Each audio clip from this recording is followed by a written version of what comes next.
আসসালামু আলাইকুম প্রিয় এসএসসি এইচএসসি শিক্ষার্থীরা।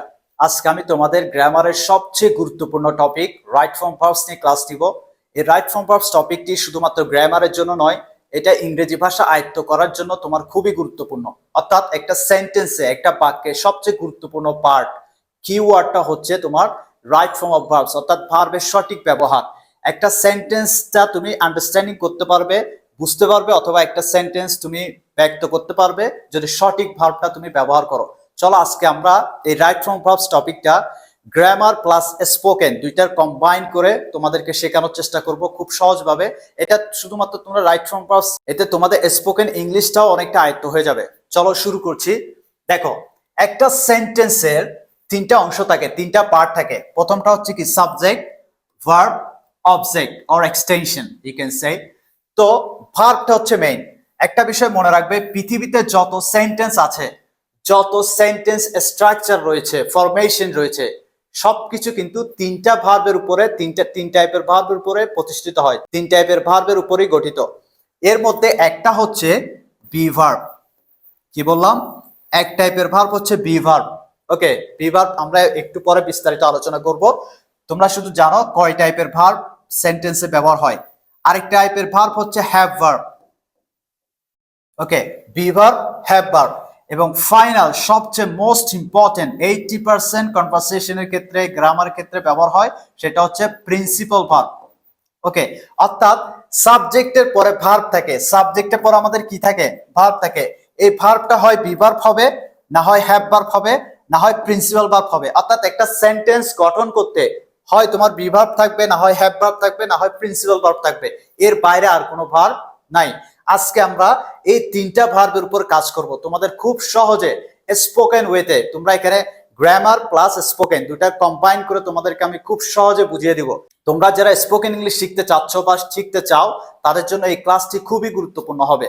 ওকে, চলো তাহলে আমরা এটা তো বুঝলাম যে আমাদের পুরো পৃথিবীতে, অর্থাৎ একটা সেন্টেন্সে তিন টাইপের ভার্ব হতে পারে, be verb, have verb, principal verb. এতটুকু তো আমরা বেসিক বুঝছি। চলো পরবর্তী স্লাইডে চলে যাই। এবার আসি, আমরা এখন ধাপে ধাপে বর্ণনা করব বি ভার্ব কি, হ্যাভ ভার্ব কি, প্রিন্সিপাল ভার্ব কি। ওকে, তারপরে আমি তোমাদেরকে বলি রাইট ফর্ম ভার্বস করার জন্য তুমি যদি 100% কমন চাও, তুমি যদি পরীক্ষাতে এসএসসি আর এইচএসসি 100% যদি তুমি রাইট ফর্ম ভার্বস কমন চাও, জাস্ট তোমাদেরকে 9টা নিয়ম জানতে হবে। এই 9টা নিয়ম জানলেই তুমি যে কোনো ধরনের রাইট ফর্ম ভার্বস তুমি সহজেই করতে পারবে। চলো প্রথমে আমরা বি ভার্বে যাই। এটা আমরা জাস্ট ব্যাখ্যা একটু আগে করেছি। রাইট ফর্ম ভার্বস বলতে তুমি একটা সেন্টেন্সে সঠিক ভার্ব ব্যবহার করতে হবে। ওকে, আমরা সাবজেক্ট, টেন্স এবং সময় অনুযায়ী ভার্বের পরিবর্তন হয়। সাবজেক্ট অনুযায়ী ভার্বের পরিবর্তন হয়, যেমন আই এর সাথে এম হয়, হি এর সাথে ইস হয়, দে এর সাথে আর হয়। সাবজেক্ট অনুযায়ী পরিবর্তন হচ্ছে। ওকে, তারপরে টাইম অনুযায়ীও ভার্বের পরিবর্তন হয়। যদি বলি টুডে, টুডে বর্তমান বললে বর্তমানের ভার্ব ইউজ হবে, ধরো ইজ ব্যবহার হবে। আর যদি বলি ইয়েস্টারডে, গতকালের কথা যদি বলি, টাইম বলি, তখন ওয়াজ ব্যবহার হবে। আর যদি বলি টুমরো, ভবিষ্যৎ যদি বুঝাই, তখন উইল বি ব্যবহার হবে। ওকে, উইল ব্যবহার হবে ফিউচারে। অর্থাৎ তোমার সাবজেক্ট, টাইম এবং টেন্স অনুযায়ী ভার্ব পরিবর্তন হয়। টেন্স বলতে কাজের সময় অনুযায়ী তোমার ভার্বের পরিবর্তন হয়। তাহলে এবার দেখো, প্রথমে আমরা বি ভার্ব নিয়ে কাজ করছি। I need to change the color. Okay, yellow color will be better here.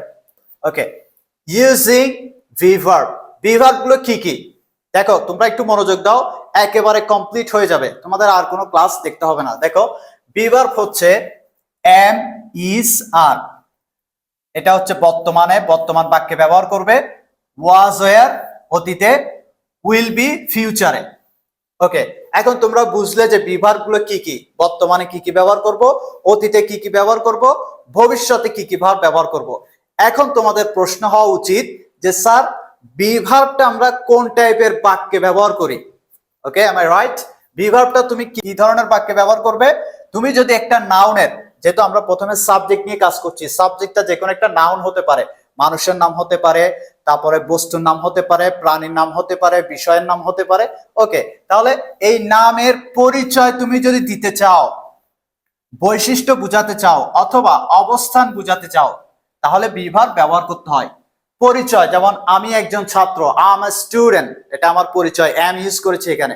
তারপরে আমি যদি আমার বৈশিষ্ট্য বুঝাতে চাই, বলতে পারি আই এম এ টল বয়, আমি একজন লম্বা ছেলে। ওকে, তারপর আমি যদি আমার অবস্থান বোঝাতে চাই, আম এট কোচিং নাও, আম এট কোচিং, আমি এখন কোচিং এ। তাহলে আমি যদি একটা নাউনের পরিচয়, বৈশিষ্ট্য, অবস্থান বোঝাতে চাই, তাহলে আমাদের কি ব্যবহার হবে? বি ভার্ব ব্যবহার হবে। এখানে আমি উদাহরণ দিয়েছি, দেখো, Cox's Bazar is a sea beach, Cox's Bazar হচ্ছে একটা সমুদ্র সৈকত, এটা পরিচয় দিলাম কক্সবাজারের। ওকে, তারপর বললাম Cox's Bazar is the biggest sea beach, এটার বৈশিষ্ট্য, এটা সবচেয়ে বড় একটা সমুদ্র সৈকত, বৈশিষ্ট্য দেখালাম। তারপরে বললাম কক্সবাজার ইজ লোকেটেড, অবস্থিত ইন বাংলাদেশ, বাংলাদেশে অবস্থিত, এটার অবস্থান বুঝালাম। আশা করি বুঝতে পেরেছো। অর্থাৎ তুমি একটা নাউনের পরিচয়, বৈশিষ্ট্য, অবস্থান বুঝাতে চাইলে বি ভার্ব ব্যবহার করতে হবে। ওকে, এখানে আমরা সব জায়গায় ইজ লিখেছি। ওকে, বর্তমান যেহেতু, যদি অতীত বুঝাই ওয়াজ ওয়ার হবে, ভবিষ্যৎ বুঝালে উইল বি হবে। ওকে, আশা করি বুঝতে পেরেছো। এরপর আসো have verb, using have verb. Have verb গুলো কি কি? হ্যাভ হ্যাজ বর্তমানে, অতীতে হ্যাড, ফিউচারে উইল হ্যাভ। ওকে, আবার বলছি, হ্যাভ ভার্ব হচ্ছে কি কি? হ্যাভ হ্যাজ এটা বর্তমানে, অতীতে হ্যাড, ফিউচারে উইল হ্যাভ। এখন এই হ্যাভ ভার্বটা কোন টাইপের বাক্যে আমাদেরকে ব্যবহার করতে হয়? মনে রাখবে, আমি যদি আমার অধিকারে, অর্থাৎ একটা নাউনের অধিকারে কিছু আছে, থাকা, নেই বুঝাই, তাহলে হ্যাভ ভার্ব ব্যবহার করবে। আমার কি আছে, আমার কি নেই, এটা যদি আমি বুঝাতে চাই, তখন আমি হ্যাভ ভার্ব দিয়ে এটা ব্যক্ত করব। ধরো, আমার একটা কুকুর আছে, I have a dog, I have a dog. এখন তুমি যদি বলো আই অ্যাম আ ডগ, এখানে যেমন একটা ছেলে জিপিএ 5 পেয়েছিল, বলছে আই এম জিপিএ 5, মানে আমি নিজে জিপিএ 5। তাহলে দেখো, সেন্টেন্সে তুমি যদি হ্যাভ ভার্বের জায়গায় বি ভার্ব বসাও, তাহলে সেটা তুমি হয়ে যাবে। ওকে, আর যদি হ্যাভ ভার্ব বসাও, তাহলে সেটা তোমার অধিকারে হয়ে যাবে। বুঝতে পারছো? তুমি যদি বি ভার্ব দিয়ে কোনো সেন্টেন্স বুঝাও, সেটা তুমি হয়ে যাবে। আর যদি তুমি হ্যাভ ভার্ব দিয়ে কোনো বাক্য বুঝাও, সেটা তোমার অধিকারে হয়ে যাবে। ওকে, যেমন আমার একটা কলম আছে, আই হ্যাভ এ পেন।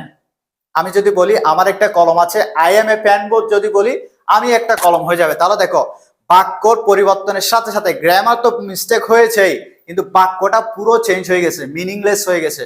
আশা করি বুঝতে পেরেছো। এর জন্য সঠিক ভার্বটা বসানো খুবই গুরুত্বপূর্ণ। আসো, এখন আমরা কিছু উদাহরণ দিই। উদাহরণ দেখো, নিহান হ্যাজ ইন্টেলিজেন্স, নিহানের বুদ্ধি আছে, নিহানের অধিকার আছে। নিহান বুদ্ধি না, নিহানের বুদ্ধি আছে। নিহান হ্যাজ ইন্টেলিজেন্স, নিহানের বুদ্ধি আছে। তারপর the girl has no desire, মেয়েটির কোনো ইচ্ছা নাই, টু স্টাডি, মেয়েটি লেখাপড়ার করার কোনো ইচ্ছা নাই। ওকে, এটা তার নাই অবস্থা বুঝাচ্ছে। তাহলে আমরা কি বুঝলাম? কোন একটা নাউনের অধিকারে আছে, থাকা, নেই বুঝাতে আমরা হ্যাভ ভার্ব ব্যবহার করি। বর্তমানে হ্যাভ হ্যাজ, অতীতে হ্যাড, বর্তমানে হ্যাভ হ্যাজ, অতীতে হ্যাড, ভবিষ্যতে will have.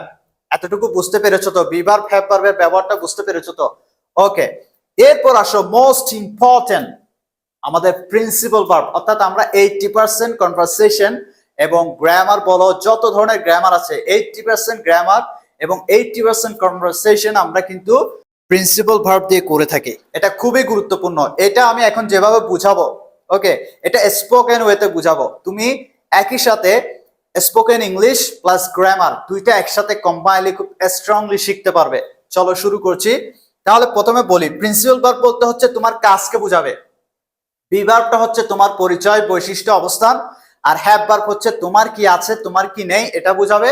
R principal verb হচ্ছে তোমার কাজকে বুঝাবে, তোমার কাজকে বুঝাবে। এই কাজটা আমরা আমাদের সময় অনুযায়ী, অর্থাৎ টেন্স অনুযায়ী বিভিন্ন সময় করে থাকি।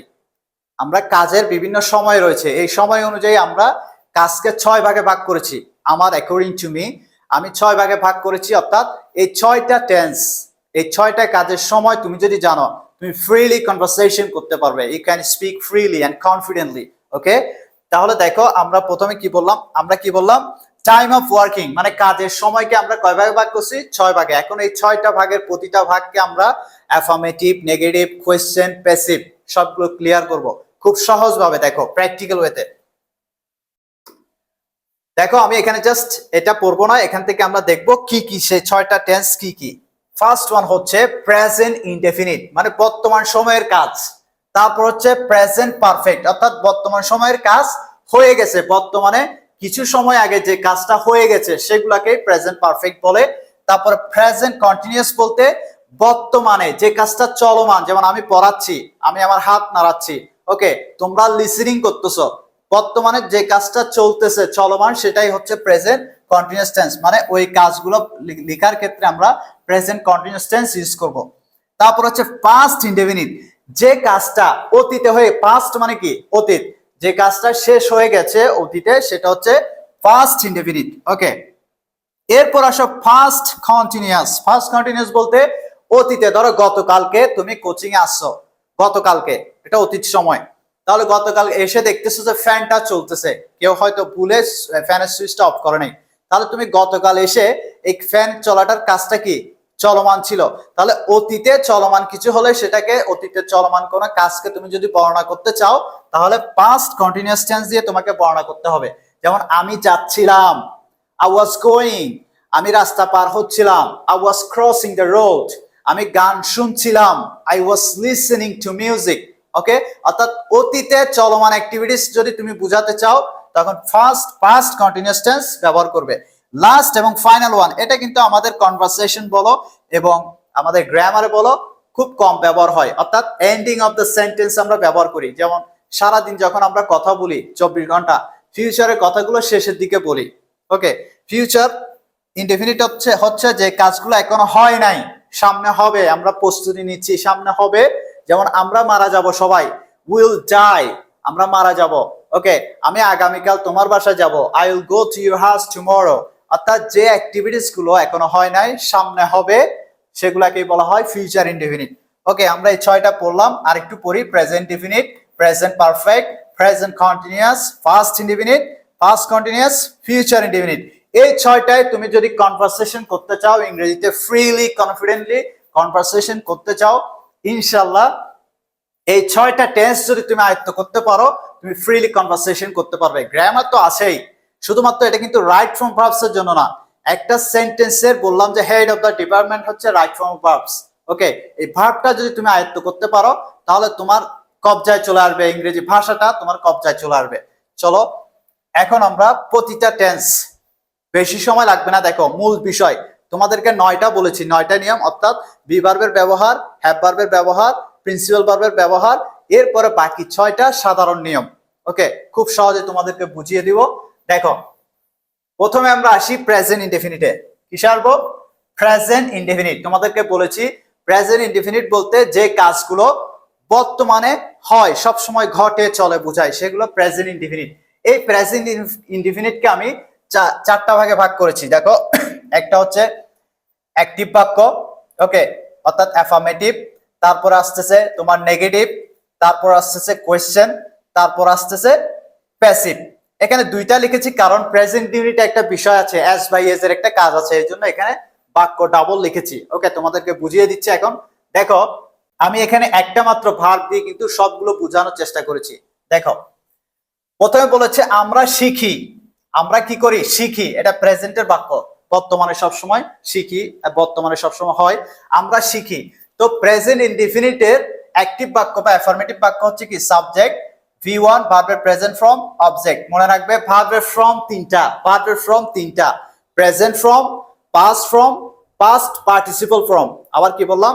Present, past, past participle form. যেমন go, went, gone, take, took, taken, see, saw, seen, give, gave, given, তারপর stand, stood, stood। অর্থাৎ ভার্বের ফর্ম 3টা। তো আমরা এখানে V1 অর্থাৎ ভার্বের প্রেজেন্ট ফর্মকে V1 বলতেছি এবং ভার্বের ফার্স্ট ফর্মকে V2 বলতেছি এবং ভার্বের পাস্ট পার্টিসিপল ফর্মকে V3 বলতেছি। ওকে, তাহলে এখানে প্রেজেন্ট ইনডিফিনিটের সাবজেক্টে পড়ে V1 অর্থাৎ ভার্বের প্রেজেন্ট ফর্ম। ওকে, দেখো আমরা শিখি, we learn। Okay, just subject verb লিখবা, উই লার্ন, এটা প্রেজেন্টের বাক্য। উই লার্ন, আমরা শিখি, আমরা যাই, উই গো, আমরা আসি, উই কাম, আমরা দেখি, উই সি, আমরা কথা বলি, উই টক, এটা প্রেজেন্টের বাক্য। ওকে, এরপর আসো আমরা শিখি না, নেগেটিভ বলছে, তো তুমি প্রেজেন্টের বাক্য নেগেটিভ করলে কি করবে? সাবজেক্টের পরে ডু ডাস লিখতে হবে, তারপরে নট, V1 অবজেক্ট। তো আমি প্রথমে সাবজেক্ট লিখবো উই, উই এর পর আমরা ডু লিখবো, কি লিখবো? ডু, তারপরে লিখবো নট। এখন তুমি বলতে পারো স্যার ডু কখন, ডাস কখন? মনে রাখবে সাবজেক্ট তিন প্রকার। সাবজেক্ট কয় প্রকার? তিন প্রকার। First subject, second subject, third subject. দেখো ফার্স্ট সাবজেক্ট হচ্ছে আই উই। ফার্স্ট সাবজেক্ট কি? আই উই মানে আমি আমরা। সেকেন্ড সাবজেক্ট ইউ, ইউ মানে তুমি তোমরা। থার্ড সাবজেক্ট হচ্ছে যে এই তিনটা ছাড়া আই উই ইউ ছাড়া বাকি যা সেন্টেন্সের শুরুতে বলবে সব থার্ড সাবজেক্ট, যেমন হি, দে, দ্য ম্যান, পিপল। আমি একটু সংক্ষেপে বুঝাই দিচ্ছি। ওকে, দেখো এখানে থার্ড সাবজেক্ট সব, অর্থাৎ এই তিনটা যারা সেন্টেন্সের শুরুতে যা দেখবে সবগুলা থার্ড সাবজেক্ট। এখন শুধু থার্ড সাবজেক্ট হলে হবে না, তুমি ডাস কখন বসাবে? থার্ড সাবজেক্ট সিঙ্গুলার হলে, অর্থাৎ একজন বুঝালে, যেমন হি এটা third subject singular, the man third subject singular. একজন হলে ডাস আর বাকি সবার সাথে ডু। থার্ড সাবজেক্ট সিঙ্গুলার যদি হয় সাবজেক্টটা তাহলে ডাস আর বাকি সবার সাথে ডু। আশা করি বুঝতে পেরেছো। দেখো উই ডু নট এটা first subject, we do not learn, we do not কি? লার্ন, আমরা শিখি না। এরপর আসো তিনি শেখায়। আমি এখানে এই তিনি এটা তার সাবজেক্ট সিঙ্গুলার, তিনি মানে কি? হি। তাহলে he teaches, he teaches. Yes যুক্ত করেছি, কারণ কি হিটা আমরা ভার্বের সাথে এস বাই এস কখন যুক্ত করব? যখন সাবজেক্টটা তার সাবজেক্ট সিঙ্গুলার হবে। তার সাবজেক্ট সিঙ্গুলার হলে আমরা ভার্বের সাথে এস বাই এস করব, এবং নেগেটিভের ক্ষেত্রে ডাস করব। আবার বলতেছি আমি, সাবজেক্টটা যদি তার সাবজেক্ট সিঙ্গুলার হয় তাহলে আমরা অ্যাফার্মেটিভের ক্ষেত্রে ভার্বের সাথে এস বাই এস যুক্ত করব, এবং নেগেটিভ করার ক্ষেত্রে আমরা ডাস ব্যবহার করব। ওকে, তাহলে হি টিচেস তিনি পড়ায় বা তিনি শেখায়। তারপরে নেগেটিভ করো, তিনি শেখায় না, হি ডাস নট। এখন ডাস ইউজ করেছি কারণ কি এটা তার সাথে singular, he does not teach, he does not কি? টিচ। মনে রাখবে যখন ডাস ইউজ করবে তখন আর ভার্বের সাথে এস বাই এস যুক্ত করতে হবে না। এটা তার সাবজেক্ট সিঙ্গুলারের কারণে ডাস ব্যবহার করেছো, আবার তোমাকে এস বাই এস যুক্ত করতে হবে না। এই দেখো এখানে হি ডাস নট টিচ, এখানে আর ইএস করি নাই, কারণ কেন? আমি ডাস ব্যবহার করেছি। আশা করি বুঝতে পেরেছো। এরপর দেখো আমরা এগুলো একটু মুছে ফেলি। এরপর দেখো তোমার কোয়েশ্চেন। কোয়েশ্চেন খুব ইজি। দেখো তুমি কি শেখো?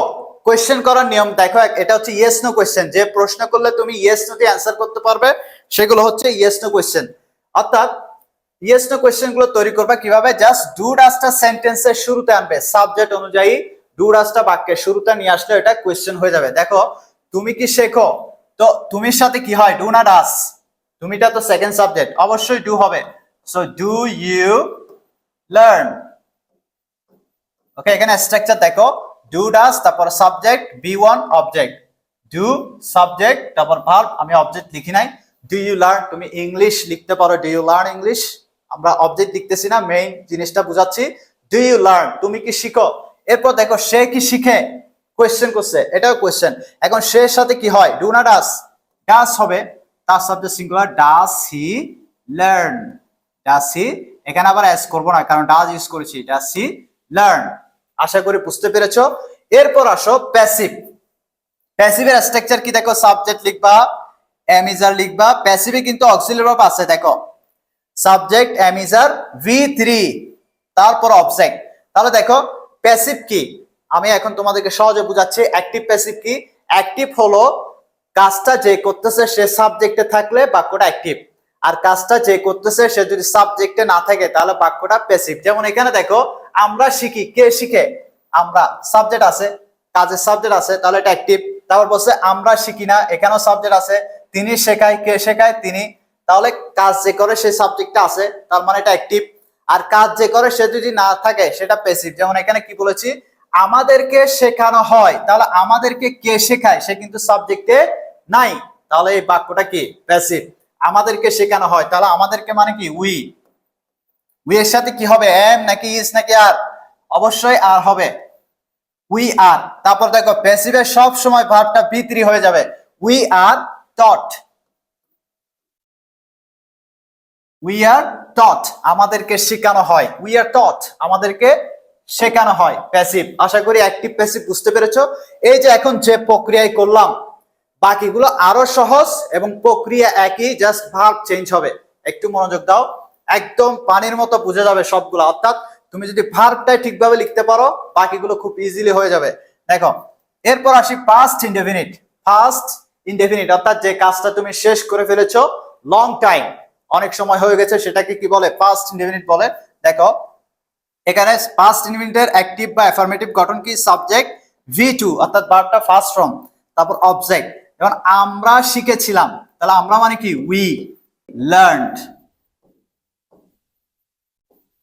উই লার্নড, অথবা লার্নড টি যুক্ত করতে পারো অথবা এডিও যুক্ত করতে পারো। উই লার্নড আমরা শিখেছিলাম, উই লার্নড আমরা শিখেছিলাম। তারপরে দেখো তারা শিখেনি, তাহলে তুমি তো প্রেজেন্টে নেগেটিভ করতে ডু ডাজ ব্যবহার করেছো, ফার্স্টে কি ব্যবহার করবে? সবার সাথে ডিড ব্যবহার করবে নেগেটিভ করতে, কোয়েশ্চেন করতে। তাহলে তারা শিখেনি, they did not.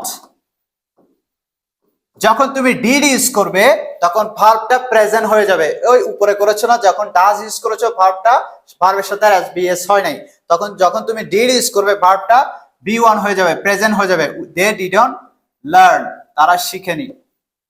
Okay, they didn't learn, তারা শিখেনি।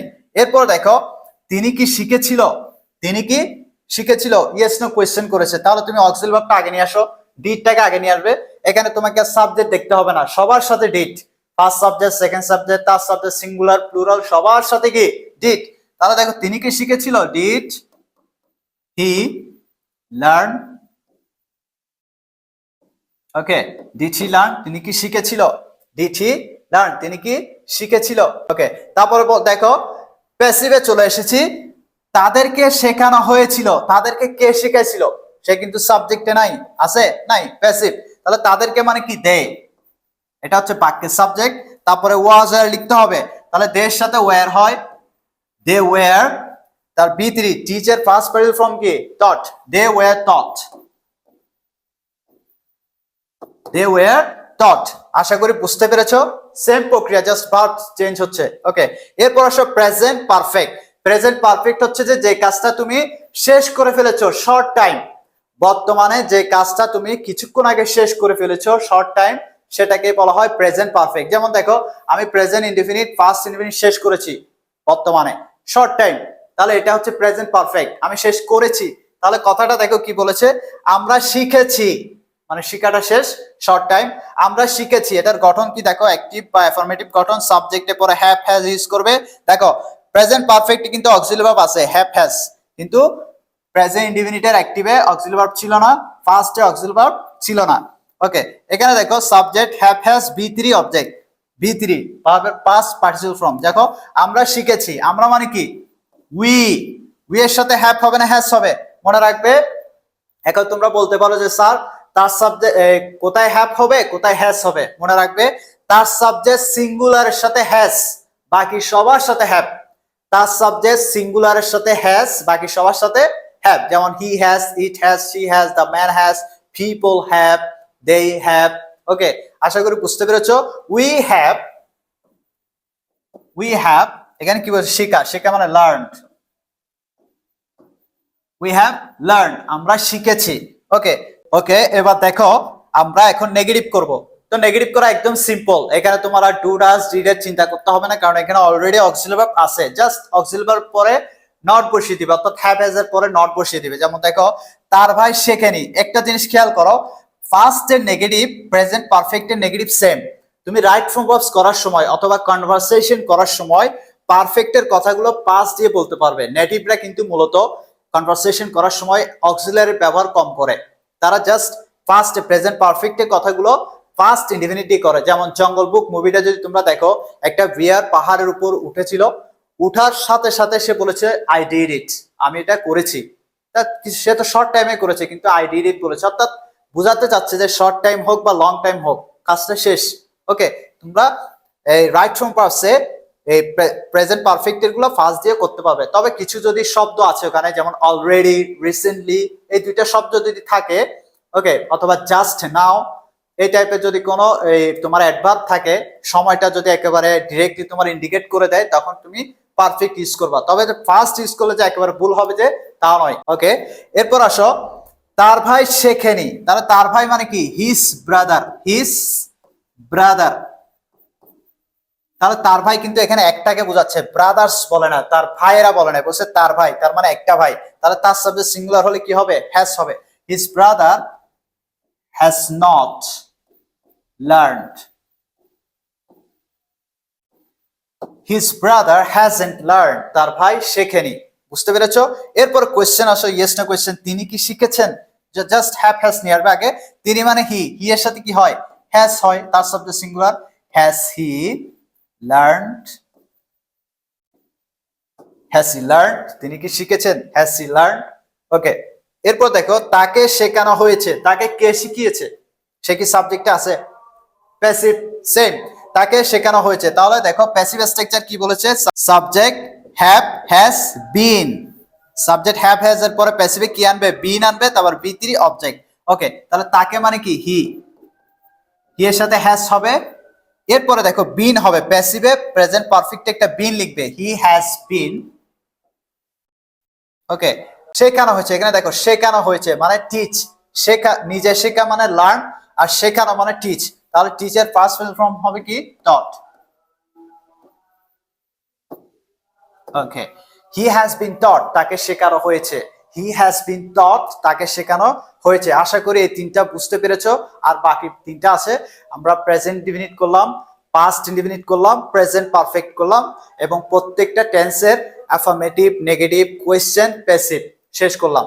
তোমরা হয়তো খুব সহজে, তুমি যদি একেবারে না বুঝো, একেবারে ধরো তুমি লেখাপড়া করো নাই, কিন্তু সহজে বুঝতে পারবে যদি ভালো করে একটু মনোযোগ দাও। আমি আবার বলছি, আজকের এই ক্লাসে আমরা রাইট ফ্রম ভার্বটি ইংরেজি ভাষা এবং গ্রামার দুইটা কম্বাইন করে শিখছি। ওকে, চলো নেক্সট স্লাইডে যাই। ওকে, প্রেজেন্ট কন্টিনিউয়াস অর্থাৎ বর্তমানে চলমান অ্যাক্টিভিটিস গুলো বুঝাতে, চলমান কথাগুলো বুঝাতে আমরা প্রেজেন্ট কন্টিনিউয়াস টেন্স ব্যবহার করি। দেখো প্রেজেন্ট কন্টিনিউয়াস টেন্সের অ্যাক্টিভ অথবা অ্যাফার্মেটিভ গঠন কি? সাবজেক্ট এম ইজ আর লিখবে, তারপর ভার্বের সাথে আইএনজি, অবজেক্ট। ইজ কোথায় বলবে, এম কোথায় বলবে, আর কোথায় বলবে? আমি সংক্ষেপে বলি, এমটা শুধুমাত্র হবে আই এর সাথে, আই এম, আই এম। ওকে, ইজটা হবে যে তার সাবজেক্ট সিঙ্গুলার সাথে। কি বললাম? তার, আমরা পড়েছি সাবজেক্ট, তার সাবজেক্ট সিঙ্গুলারের সাথে ইজ হবে, বাকি সবার সাথে আর হবে। বুঝতে পেরেছো? আই এর সাথে এম হবে, তার সাবজেক্ট সিঙ্গুলারের সাথে ইজ হবে, বাকি সবার সাথে কি হবে? আর হবে। অর্থাৎ you are, we are, they are, people are. অর্থাৎ সাবজেক্টটা যদি প্লুরাল হয় আর হবে। আশা করি বুঝতে পেরেছো। এখন দেখো মানুষ শিখছে। মানুষ মানে কি? পিপল। যেহেতু কাজটা চলমান, শিখছে, পিপল আর হবে অনেকজন, তার সাবজেক্ট প্লুরাল এটা। People are learning. পিপল আর কি? লার্নিং, মানুষ শিখছে। ওকে, বুঝতে পেরেছো? এরপর আসো নেগেটিভ। জাস্ট এম ইজ এর পরে এখানে অক্সিলারি ভার্ব আছে, এম ইজ এর পরে নট দিয়ে দিলে নেগেটিভ হয়ে যাবে। তাহলে এখানে কি বললাম? আমরা শিখছি না। তাহলে we are not learning. We are not learning, আমরা শিখছি না। ওকে, এরপর আসো তোমরা কি শিখছো? কোয়েশ্চেন করছে, তোমরা কি শিখছো? জাস্ট অক্সিলারি ভার্বটা আগে নিয়ে আসবে। এখন ইউ, তোমরা মানে ইউ, ইউ এর সাথে কি হয়? ইজ হয় নাকি এম হয়? কি হয়? আর হয়। তো আরটা আগে লিখে ফেলো, অক্সিলারি ভার্বটা আগে লিখে ফেলবে। আর ইউ লার্নিং, তোমরা কি শিখছো? আর ইউ লার্নিং, তোমরা কি শিখছো? আর ইউ রিডিং, তোমরা কি পড়ছো? আর ইউ লিসেনিং, তোমরা কি শুনছো? ওকে, এরপর আসো প্যাসিভ। প্যাসিভ বাক্য একদম সোজা। দেখো তাদেরকে শেখানো হচ্ছে। এখন তাদেরকে কে শেখাচ্ছে? সে কিন্তু সাবজেক্টে নাই, তাহলে এটা প্যাসিভ। প্যাসিভ স্ট্রাকচার কি? দেখো subject am is are, being লিখবে। কি লিখবে? বিং। প্রেজেন্ট পারফেক্টে কি লিখছিলা? বিন। ওকে, কন্টিনিউয়াস টেন্সে বিং, আবার এলোমেলো করে ফেলিও না। পারফেক্টে বিন আর কন্টিনিউয়াস টেন্সে বিং। ওকে, তাহলে subject am is are, being, ভি3 অর্থাৎ ভার্বের পাস্ট পার্টিসিপল ফর্ম, অবজেক্ট। তাদেরকে শেখানো হচ্ছে। তাহলে দে, এটা বাক্যের সাবজেক্ট, দে এর সাথে আর হবে। এরপরে বিং লিখবে, বিং লিখে দিবে এখানে। দে আর বিং শেখানো মানে টিচ, টিচের পাস্ট পার্টিসিপল ফর্ম। প্যাসিভে ভার্বটা সব সময় ভি3 ফর্ম হবে। প্যাসিভে ভার্বটা সব সময় পাস্ট পার্টিসিপল ফর্ম হবে। ওকে, দে are being taught. They are being টট, তাদেরকে শেখানো হচ্ছে। দে আর বিং টট, তাদেরকে শেখানো হচ্ছে। ওকে, এবার আসো past continuous tense. Past continuous tense বলতে যে কাজটা অতীতে চলমান ছিল, অতীতে চলমান ছিল, সেটাকে বলা হয় পাস্ট কন্টিনিউয়াস টেন্স। দেখো এটা একদম সেম, জাস্ট এম ইজ আর এর জায়গায় ওয়াজ আর হবে, একই স্ট্রাকচার।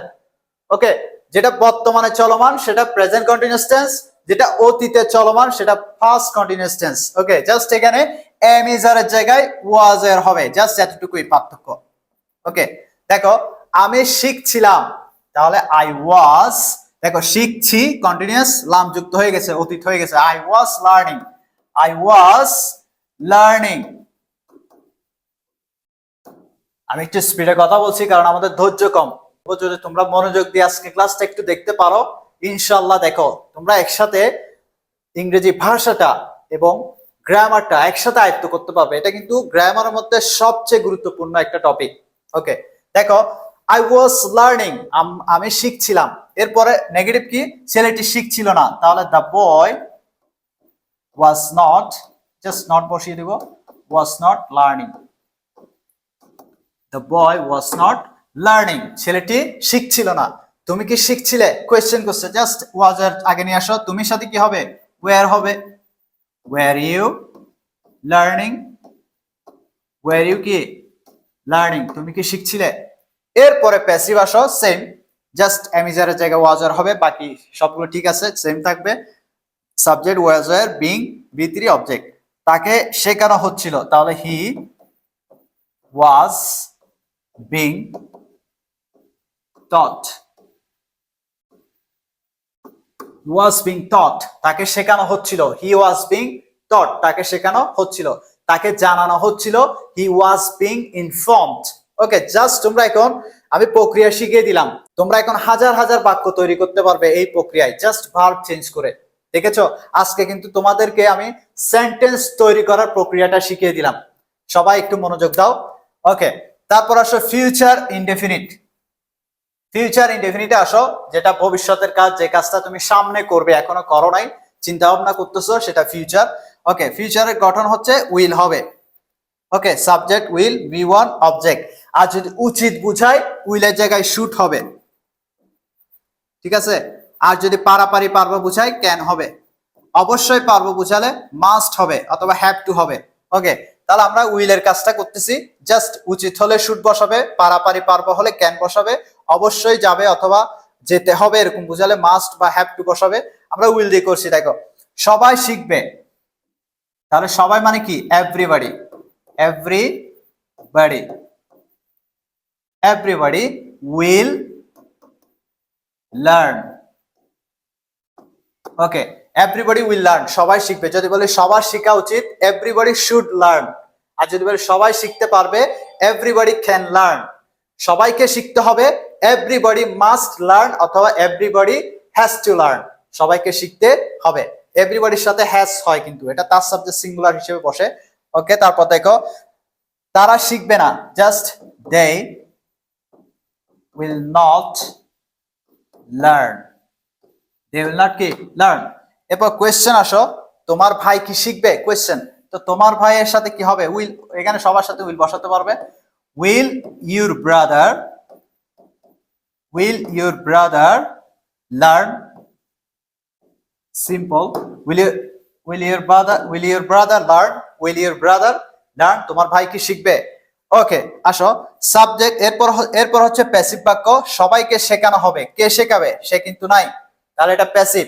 প্যাসিভ স্ট্রাকচার কি, সাবজেক্ট উইল বি, দেখো প্যাসিভ একটা বি আসবে। ওকে, তাহলে সবাইকে শেখানো, আর বি তৃতীয় হবে, এটা জানো, সবাইকে শেখানো হবে, এভরিবডি, এভরিবডি উইল বি, প্যাসিভে উইল বি বসাই দিবে। Okay, everybody will be taught. Okay, everybody will be taught, সবাইকে শেখানো হবে। আশা করি বুঝতে পেরেছো most important 6 rules for spoken and grammar. আমরা এটা কমপ্লিট করলাম। প্রত্যেকটা টেন্সের অ্যাফার্মেটিভ, নেগেটিভ, কোয়েশ্চেন এবং প্যাসিভ কিভাবে লিখতে হবে, কিভাবে বুঝবে তুমি, সেটা আমরা করলাম। এই প্রক্রিয়ায় তুমি এখন কিন্তু শত শত হাজার হাজার বাক্য তৈরি করতে পারবে, জাস্ট তোমরা ভার্ব চেঞ্জ করে দিবে। এখানে আমি শেখা লিখেছি, তোমরা এখানে জানানো লিখতে পারো, কথা বলা লিখতে পারো। ওকে, চলো আমাদের 3টা কাজ শেষ, মেজর 3টা কাজ শেষ, বিভার্ব, হ্যাভ ভার্ব, প্রিন্সিপাল ভার্বের ব্যবহার কমপ্লিট করলাম। এখন আসো কিছু ছোটখাটো বিষয়, চলো কালারটা একটু চেঞ্জ করি। ওকে, দেখো নাম্বার 4, একটি সেন্টেন্সে ভার্ব থাকা সত্ত্বেও, একটা সেন্টেন্সে যে ভার্ব আছে, বি ভার্ব বা হ্যাভ ভার্ব বা প্রিন্সিপাল ভার্ব, যে কোনো একটা ভার্ব আছে, তোমাকে আবার একটা গ্যাপ দিয়েছে ভার্ব লেখার জন্য, তখন তুমি কি করবা, ওই ভার্বের সাথে যে ভার্বটা তুমি বসাবে তার সাথে আইএনজি করে দিবে। কি করে দিবে? আইএনজি। যেমন দেখো, শি এনজয়স, এটা প্রেজেন্ট ডিফিনিটিভ বাক্য না, সাবজেক্ট ভার্বের প্রেজেন্ট ফর্ম, এখানে এস কেন করেছে, কারণ শিটা তার সাবজেক্ট সিঙ্গুলার, তাহলে শি এনজয়স, রিডটা কি হয়ে যাবে, রিডিং। শি এনজয়স, সে উপভোগ করে পড়া বই, ইন দি ইভিনিং, সন্ধ্যায় পড়া উপভোগ করে, বই পড়া উপভোগ করে। She enjoys reading. তারপরে দেখো আই স্টপ, এটা ভার্বের ফার্স্ট ফর্ম, এটা ফার্স্ট ইন্ডিফিনিটিভ বাক্য। আই স্টপ, আমি থামালাম ইটিং, আই স্টপ ইটিং, এটা একটা ভার্ব আছে, আবার বসাতে বলেছে, এর সাথে আইএনজি করে দিবে। I stop eating junk food to stay healthy, আমি স্বাস্থ্যবান থাকতে জাঙ্ক ফুড কি করলাম, বন্ধ করলাম। ওকে, এরপর দেখো হি সাজেস্টেড, এটা first indefinite, he suggested going to the park for a walk, সে পরামর্শ দিল পার্কে হাঁটার জন্য, কি করলো, পরামর্শ দিয়েছিল। ওকে, তাহলে এখানে যেহেতু এটা ভার্ব আছে, গো এর সাথে কি হয়ে যাবে, গোয়িং হয়ে যাবে। তাহলে এটা বুঝেছো, একটা সেন্টেন্সে একটা ভার্ব আছে, তারপরে যখন আরেকটা ভার্ব ইউজ করতে বলবে তার সাথে তুমি কি করবে, আইএনজি যুক্ত করবে। এরপর আসো নাম্বার 5, প্রেপোজিশনের পরে যদি তোমাকে ভার্ব বসাতে বলে তার সাথে অবশ্যই আইএনজি যুক্ত করবে। প্রেপোজিশনের পরে যদি ভার্ব বসাতে বলে তার সাথে কি করবে, আইএনজি যুক্ত করবে, শুধুমাত্র টু ছাড়া। টু এর পরে ভার্বের প্রেজেন্ট ফর্ম হয় সবসময়, এটা ইনফিনিটিভ, টু এর পরে ভার্ব বসলে সেটা ইনফিনিটিভ হয়, বাকি সবার সাথে আইএনজি যুক্ত হবে। দেখো দে অ্যাপোলোজাইজড, তারা ক্ষমা চেয়েছিল, ফর, এই বি এর সাথে আইএনজি করবে, বিটা মূল ভার্ব, বিং লেট, তারা দেরি হওয়ার জন্য ক্ষমা চেয়েছিল, they apologised for being late, be এর সাথে আইএনজি হয়ে যাবে, কারণ কি এখানে ফরটা প্রেপোজিশন। এরপর আসো শি ইজ গুড অ্যাট, সে দক্ষ বা সে ভালো, পেইন্টিং, পেইন্ট, এখানে যেহেতু অ্যাটটা প্রেপোজিশন, পেইন্টের সাথে আইএনজি হয়ে যাবে, she is good at painting, সে ছবি আঁকায় কি দক্ষ বা ভালো। তারপর দেখো they are interested in learning, they are interested, তারা আগ্রহী, ইন লার্নিং, শেখায়, নতুন ভাষা শিখতে তারা কি আগ্রহী। তাহলে ইনটা প্রেপোজিশন, এরপরে ভার্ব বসাতে বলেছে, আইএনজি করে দিবে।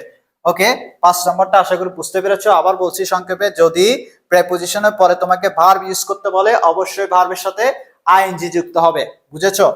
নাম্বার 6, একটু আগে বলেছি, টু এর পরে ভার্বের প্রেজেন্ট ফর্ম বসে, শুধুমাত্র টু প্রিপোজিশনের পরে ভার্বের প্রেজেন্ট ফর্ম বসে, টু যুক্ত ভার্বটাকে বলা হয় ইনফিনিটিভ। কি বলা হয়, ইনফিনিটিভ। যেমন দেখো আই ডিসাইডেড টু, এই ওয়েন্ট আছে না এখানে, এটা গো হয়ে যাবে। ওকে, টু এর পরে ভার্বটা প্রেজেন্ট হয়ে যাবে। আই ডিসাইডেড টু গো, এটা কিন্তু ভার্ব না, এটা ইনফিনিটিভ হয়ে গেল, টু যুক্ত ভার্বটাকে কি বলা হয়, ইনফিনিটিভ বলা হয়।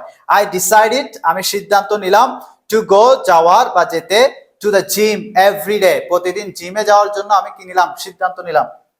এরপর দেখো হি ওয়ান্টস টু বাই, এখানে বট লিখেছে, বুঝার জন্য আমি লিখেছি হি ওয়ান্টস টু বাই, সে কিনতে চায়, আর নিউ ফোন, সে একটা নতুন মোবাইল কিনতে চায়। এরপর আসো শি প্রমিসড, সে প্রতিজ্ঞা করলো, টু হেল্প, সাহায্য করতে, হি প্রমিস টু হেল্প, সে প্রতিজ্ঞা করলো সাহায্য করতে, মি, আমাকে, উইথ দ্য প্রজেক্ট, এই প্রকল্পটি নিয়ে সে আমাকে সাহায্য করতে কি করলো, প্রতিজ্ঞা করলো। ওকে, তাহলে আমাদের 6টা গেল, আর বেশি নাই। ওকে, এরপর আসো প্রেপোজিশনাল টু। ওকে, আমি একটু আগে বললাম যে টু এর পরে যদি সিঙ্গেল টু এর পরে যদি ভার্ব বসাতে বলে ভার্বটা প্রেজেন্ট, কিন্তু টু যদি দলবল নিয়ে থাকে তখন ভার্বের সাথে আইএনজি করে দিবে, অর্থাৎ ফ্রেজাল টু, অর্থাৎ টু যদি কোনো একটা দলের সাথে থাকে, ফ্রেজের সাথে থাকে। যেমন দেখো, এগুলো মনে রাখলে হবে।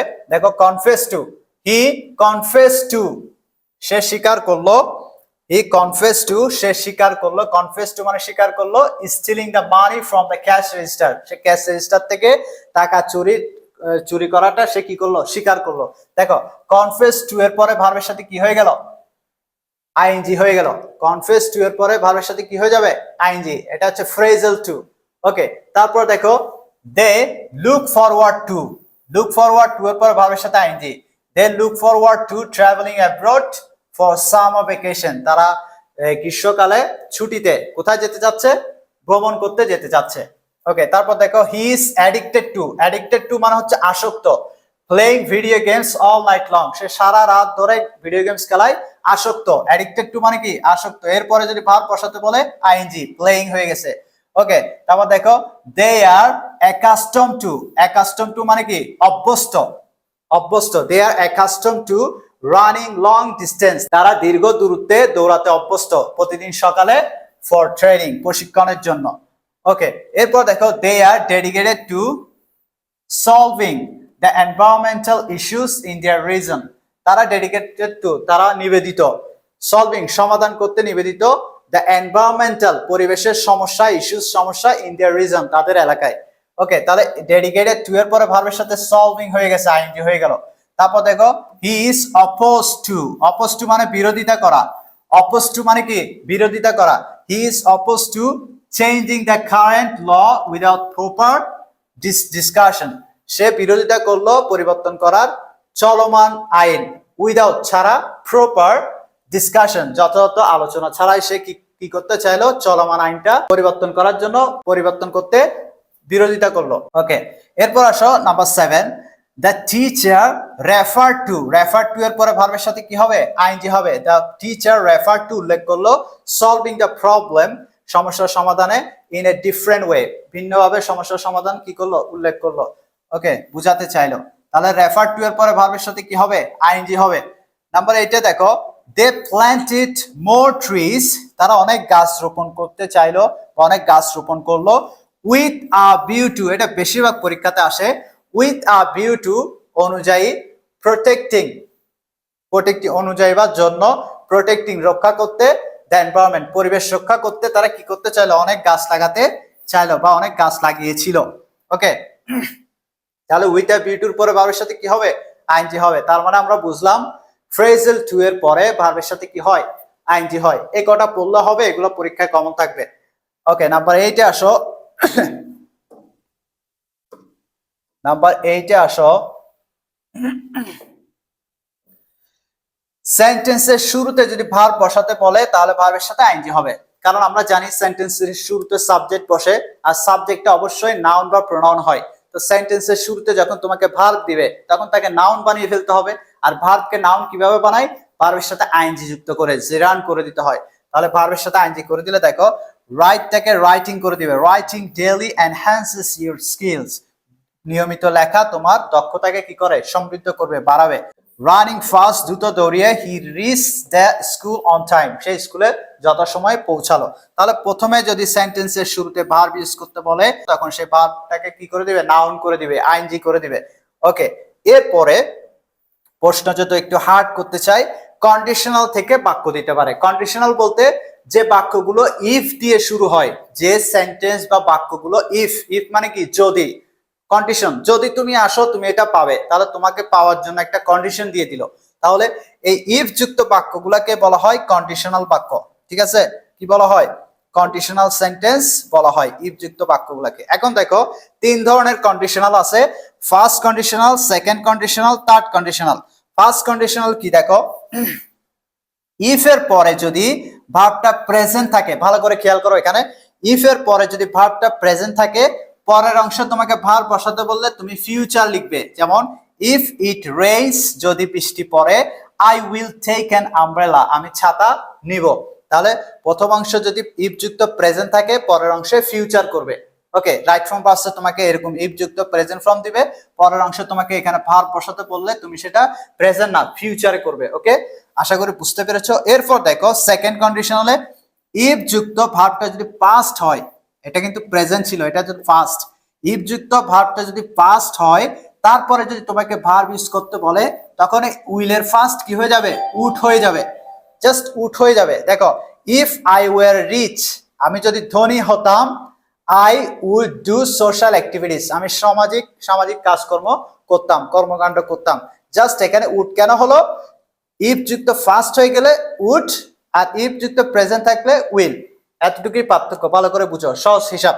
তারপর দেখো ইফ যুক্ত যদি পাস্ট পারফেক্ট থাকে, এখানে হ্যাড আছে না, হ্যাড এটা ফার্স্ট পারফেক্ট, এটা পাস্ট পারফেক্টের বাক্য, had studied, if I had studied, যদি আমি পড়ালেখা করতাম, তো পরের অংশে তোমাকে পারফেক্ট করতে হবে। যেমন দেখো ফার্স্টের জন্য উড বসছে, ঠিক আছে, এখানে যেমন ফার্স্টের জন্য তুমি উড বসাইছো, এখানেও কি বসছে উড। এখন এই হ্যাড বসবে এখানে, কিন্তু হ্যাডটা হ্যাভ হয়ে যাবে, কারণ কি, কারণ উডের পরে, কুডের পরে, শুডের পরে, অর্থাৎ মডেল অক্সিলারির পরে ভার্ব সবসময় প্রেজেন্ট হয়, কি হয়, প্রেজেন্ট হয়, এই জন্য হ্যাডটা কি হয়ে গেল, হ্যাভ হয়ে গেল, এটাও পারফেক্ট হয়ে গেল। তাহলে ইফ আই হ্যাড স্টাডিড, যদি আমি লেখাপড়া করতাম, I would have pass the exam, আমি পরীক্ষায় পাস করতাম।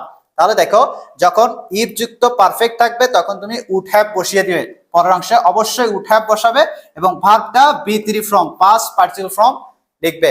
আশা করি এই কন্ডিশনাল তিনটা বুঝতে পেরেছো। যদি না বুঝো আরেকটু বোঝার চেষ্টা করো, আমি খুব আস্তে আস্তে সহজভাবে বলেছি, আশা করি বুঝতে পারবে। এই যদি প্রশ্ন একটু কঠিন করতে চাই তখন একটা কন্ডিশনাল, একটা দুইটা কন্ডিশনাল দিয়ে দিতে পারে। ওকে, এবার চলো আমরা দেখো, এখানে দুই টাইপের রাইট ফর্ম ভার্বস আছে, একটা হচ্ছে এসএসসি আর একটা হচ্ছে এইচএসসি। দেখো এইচএসসি তে কিন্তু রাইট ফর্ম ভার্বস খুব সহজ আসে। দেখো এসএসসি তে আমাদেরকে ভার্ব কিন্তু ফাইন্ড আউট করে এখানে বসাতে হবে, কিন্তু এইচএসসি তে আমার পাশেই কিন্তু কোন ভার্বটা হবে উত্তর লিখে দিয়েছে, আমি জাস্ট এখানে সঠিক ভার্বটা বসাবো, এস বাই এস কোথায় হবে, আইএনজি কোথায় হবে, খুব সহজে এটা করতে পারবো। অর্থাৎ এইচএসসির রাইট ফর্ম ভার্বসটা খুবই সহজ এসএসসি থেকে। তাহলে দেখো আমরা প্রথমটা একটু সমাধান করি, আজকে একটা সমাধান করব। দেখো কন্টেইন মানে কি, থাকা বা ধারণ করা, কোনো কিছু থাকা বা ধারণ করা কন্টেইন। রিড মানে কি, পড়া। প্রিন্ট মানে ছাপানো। কনভার্ট মানে রূপান্তর করা। গেট মানে হওয়া, পাওয়া, করা। তারপরে ইউজ ব্যবহার করা। বিল্ড নির্মাণ করা। সার্ভ মানে প্রদান করা বা কাজ করা। সার্ভ মানে কাজ করা, সার্ভ মানে প্রদান করা। রিকোয়ার মানে প্রয়োজন। আন্ডারস্ট্যান্ড মানে বোঝা, কোনো কিছু বোঝা, আন্ডারস্ট্যান্ড। ওকে, আমরা ভার্ব গুলো পড়ে ফেললাম। এখন দেখো এই রাইট ফর্ম ভার্বসটা হচ্ছে প্রেজেন্টের, তোমাকে যখন রাইট ফর্ম ভার্বস দিবে তুমি ফাইন্ড আউট করে ফেলবে এটা কি প্রেজেন্টের নাকি পাস্টের। প্রেজেন্ট হলে সেখানে পাস্টের ব্যবহার খুবই কম হবে, পাস্টের ব্যবহার তেমন থাকবে না, যদি কোনো একটা উদাহরণ দিতে চাই অতীতের তখন দিতে পারে। তাহলে দেখো বেশিরভাগ এখানে ক্ষেত্রে সবগুলোই প্রেজেন্ট ইনডিফিনিট হয়, অথবা একটা প্রেজেন্ট পারফেক্টে থাকতে পারে, একটা প্রেজেন্ট কন্টিনিউয়াস টেন্সে থাকতে পারে, বাট 85% তোমার অথবা 100% প্রেজেন্ট ইনডিফিনিটেরই থাকে, অ্যাক্টিভ প্যাসিভ থাকতে পারে। দেখো টেক্সট বুক পাঠ্য বই, as essential tools in education, মানে পাঠ্য বই কাজ করে কি হিসেবে, প্রয়োজনীয় উপকরণ হিসেবে শিক্ষায়। তাহলে কাজ করে মানে কি, সার্ভ, SERV, সার্ভ, কাজ করে কি হিসেবে, গুরুত্বপূর্ণ একটা উপাদান হিসেবে কাজ করে শিক্ষায়। ওকে, এখানে এস বাই এস করি নাই কারণ টেক্সট বুক এর সাবজেক্টটা প্লুরাল, বুকস বলেছে এখানে। তারপর দেখো হেল্পিং স্টুডেন্টস মানে সাহায্য করে ছাত্রছাত্রীদেরকে কি করতে, আন্ডারস্ট্যান্ড, বুঝতে, আন্ডারস্ট্যান্ড, বুঝতে। এখানে একটা জিনিস খেয়াল করো, এটা কিন্তু ইনফিনিটিভ, এখানে কিন্তু বিআর ইনফিনিটিভ, এখানে একটা টু আছে কিন্তু টুটা উল্লেখ নাই। মনে রাখবে হেল্প এই ভার্বটার পরে, পজিটিভ ভার্ব হেল্পের পরে টুটা উজ্জ থাকে, ক্যানের পরেও টু উজ্জ থাকে। যেমন আমি কি আসতে পারি, আসতে হলে টু কাম, কিন্তু এখানে হচ্ছে কি কাম, মে আই কাম ইন, তাহলে হেল্পিং এর পরে এই টুটা উজ্জ থাকবে, ঠিক আছে। অর্থ যখন তুমি উচ্চারণ করবে তখন আসতে ইনফিনিটিভ উচ্চারণ হবে, বাট টুটা উজ্জ থাকবে। তাহলে দেখো হেল্পিং স্টুডেন্টস আন্ডারস্ট্যান্ড, ছাত্রছাত্রীদেরকে বুঝতে, কমপ্লেক্স সাবজেক্ট জটিল বিষয়গুলো, থ্রু মাধ্যমে, স্ট্রাকচার গঠনের মাধ্যমে, স্ট্রাকচার কন্টেন্ট মানে গঠন প্রণালীর মাধ্যমে বুঝতে তাদেরকে সাহায্য করে। ইন দ্য ফার্স্ট, এখন দেখো অতীতের একটা কথা বলে দিয়েছে এখানে, in the first day on paper, তাহলে এগুলো কাগজে কি করা হতো, বই আগে কাগজে কি করা হতো, ছাপানো হতো। তাহলে দেখো দে মানে দে বলতে বইকে বোঝাচ্ছে, এখন বইগুলো কে ছাপাতো সে কিন্তু সাবজেক্টে নাই, তাহলে বাক্যটা প্যাসিভ হবে। আর কিসের প্যাসিভ হবে, পাস্টের প্যাসিভ। পাস্টের প্যাসিভ স্ট্রাকচার কি, সাবজেক্ট ওয়াজ এর V3, তাহলে they were printed, they were printed, এগুলো ছাপানো হতো অন পেপার, কাগজের উপরে। তারপর বলছে বাট নাও মেনি, মেনি মানে অনেক, বইয়ের কথা বলছে, এখন বর্তমানে চলে এসেছে আবার। But now many into digital formats, মানে কোনো কিছুতে পরিণত করা, মানে রূপান্তর করা, রূপান্তর করা মানে কি, কনভার্ট। তাহলে মেনি আর কনভার্টেড, কনভার্টেড, এটা প্রেজেন্টের প্যাসিভ। কে কনভার্ট করতেছে সে কিন্তু সাবজেক্টে নাই। বই কনভার্ট করা হয়, কে করে সে নাই। মেনি আর কনভার্টেড করা হয়, রূপান্তর করা হয় ইনটু ডিজিটাল ফরম্যাটে ফর ইজিয়ার অ্যাক্সেস, মানে সহজ ব্যবহারের জন্য, সহজ ব্যবহারের জন্য। ওকে, তারপর টিচার্স অফেন, শিক্ষকেরা প্রায়, টিচার্স অফেন শিক্ষকেরা প্রায় রিকমেন্ডেড পরামর্শ দেয়, দ্যাট যে লার্নার্স, রিকমেন্ডের পরে এখানে ভার্ব প্রেজেন্ট ফর্ম হবে, যদিও এটা ইনফিনিটিভ হওয়ার কথা, এখানে রিড হবে। রিকমেন্ডেড দ্যাট লার্নার্স রিড, শিক্ষার্থীদের পড়তে দেন এগুলাকে রেগুলারলি, নিয়মিত। ভার্ব প্রেজেন্ট হচ্ছে, ঠিক আছে। লার্নার্স যেহেতু এখানে তার সাবজেক্ট প্লুরাল, এজন্য রিড হয়েছে। টু এর পরে ভার্বের present form, to dash knowledge, to কি করতে, টু বিল্ড নলেজ, মানে গঠন করতে, জ্ঞান গঠন করতে, build, to build knowledge. To এর পরে verb present form, to build knowledge. However, যাই হোক, ইফ আ টেক্সট বুক, যদি একটা পাঠ্য বই, ড্যাশ আউটডেটেড ইনফরমেশন, যদি পুরাতন তথ্য থাকে বা ধারণ করে, থাকা বলতে বা ধারণ করা বলতে আমরা কি বলছিলাম, কন্টেইন, তাহলে এখানে কন্টেইনস। ওকে, কন্টেইনস এস করব কারণ তার সাবজেক্ট সিঙ্গুলার। ওকে, তো if a text books contains, ধারণ করে, আউটডেটেড ইনফরমেশন, মানে কি ধারণ করে, যদি পুরাতন তথ্য ধারণ করে। দেখো পরেরটা কিন্তু ফিউচার হয়েছে, ক্যান, ইট ক্যান মিসলিড, এটা ভুলভাবে পরিচালিত করতে পারে পাঠকদেরকে। তারপর কি বলেছে দেখো, সো আপডেটস, নতুনত্ব, পিরিয়ডিকলি, অর্থাৎ সময়ের সাথে সাথে কি প্রয়োজন, এটা পরিবর্তন প্রয়োজন, নতুনত্ব প্রয়োজন। এখন কার প্রয়োজন সে কিন্তু নাই, এই জন্য এটা প্যাসিভে করব। আপডেটস আর রিকোয়ার্ড, প্রয়োজন বলছে না, রিকোয়ার্ড। ওকে, আশা করি বুঝতে পেরেছো। আর রিকোয়ার্ড প্যাসিভ হবে, কারণ কার প্রয়োজন, আপডেটস প্রয়োজন, কার প্রয়োজন সেটা লেখে নাই। স্টুডেন্টসদের প্রয়োজন, পাঠকদের প্রয়োজন, সে কিন্তু সাবজেক্টে নাই। আপডেটস আর রিকোয়ার্ড মানে নতুনত্ব প্রয়োজন, পিরিয়ডিকলি মানে সময়ের সাথে সাথে। তারপর কি বলেছে দেখো, পাবলিশার্স, প্রকাশকরা এক্সপার্টসদেরকে কি করে, পাবলিশার্সরা এক্সপার্টদেরকে ব্যবহার করে, ইউজ, কেন ব্যবহার করে, টু রিভিউ, যাচাই করতে, দ্য ম্যাটেরিয়ালস বিফোর রিলিজ, অর্থাৎ এটা প্রকাশ করার আগে এক্সপার্ট যারা আছে তাদেরকে বই বা যা ডকুমেন্টস আছে সেগুলো রিভিউ করে, চেক করা যে ঠিক আছে কিনা। ওকে, তাহলে তাদেরকে ব্যবহার করে কি জন্য, চেক করতে, রিলিজ করার পূর্বে। ওকে, তারপর দেখো বাই, দেখো বাই কিন্তু প্রেপোজিশন, বাই এর পরে যখন ভার্ব হবে তখন কি হবে, ভার্ব প্রেপোজিশনের পরে ভার্বের সাথে কি হয়, আইএনজি হয়। By dash text books wisely, তাহলে বই আমরা কি করি, পড়ি। বাই রিডিং, রিডের সাথে আইএনজি হবে। By reading text books wisely, by reading text book wisely, যদি সঠিকভাবে আমরা বইগুলো পড়ি, students can improve their learning outcomes, ছাত্রছাত্রীরা উন্নতি করতে পারবে তাদের শেখার ফলাফলটা, শেখার ফলাফলটা তারা কি করতে পারে, উন্নতি করতে পারবে। আশা করি বুঝতে পেরেছো। নেক্সট ক্লাসে আমরা ধারাবাহিকভাবে এসএসসি এইচএসসি এর বোর্ড কোয়েশ্চেন গুলো খুব সহজভাবে সমাধান করব, তোমরা খুব সহজে বুঝবে। এটা কিন্তু খুব সহজ ছিল, যেহেতু ভিডিওটা অনেক বড় হয়ে গেছে, তোমরা ধৈর্য হারিয়ে ফেলেছো হয়তো, তাই আমরা আজকে এখানে শেষ করছি। আশা করি তোমরা এই ক্লাসের মাধ্যমে এই রাইট ফর্ম ভার্বসটা খুব সহজে বুঝতে পেরেছো। ইনশাল্লাহ এরপরে যদি কোনো সমস্যা থাকে তোমরা কমেন্ট সেকশনে জানাবে, আমি সেটা সমাধান করার চেষ্টা করব। সবাই ভালো থাকবে। আসসালামু আলাইকুম ওয়া রাহমাতুল্লাহি ওয়া বারাকাতুহু।